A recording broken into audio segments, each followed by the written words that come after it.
Just for people to play a little bit of catch up here, what does it mean to mine a Bitcoin? We understand that there are a fixed number of these Bitcoins that exist as part of an algorithm, I suppose. How do you mine it? What does that mean? And if you find one, what do you get?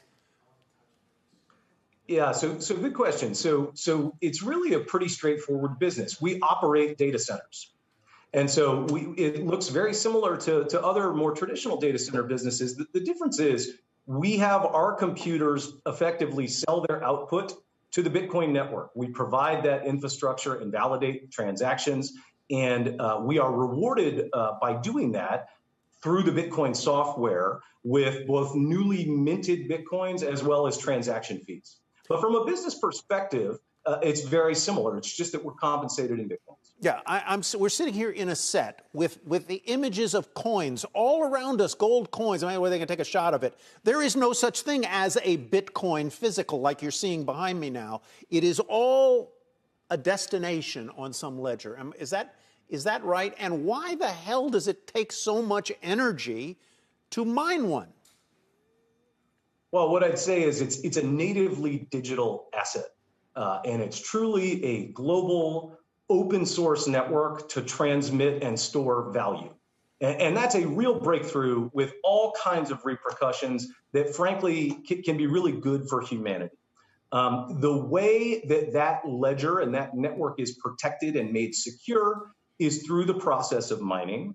And that does use energy to conduct the business.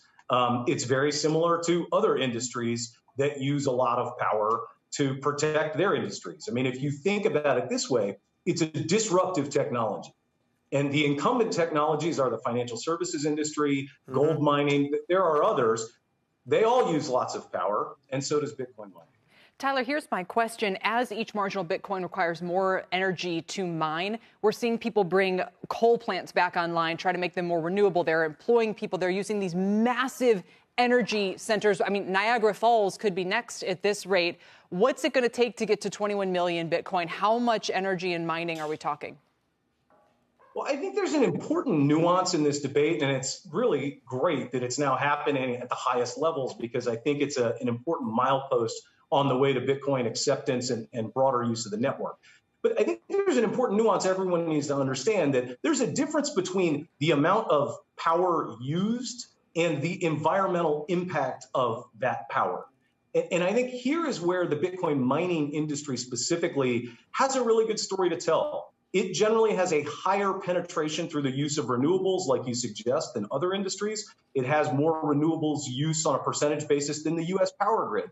And so as we look forward and think about ESG priorities across the whole world, this is an industry that actually has a good story to tell on the use of renewables and green power. And furthermore, unlike other uses of power that need to be located near population centers and therefore limit the use of renewables, Bitcoin mining is mobile. Shepard Smith here. Thanks for watching CNBC on YouTube.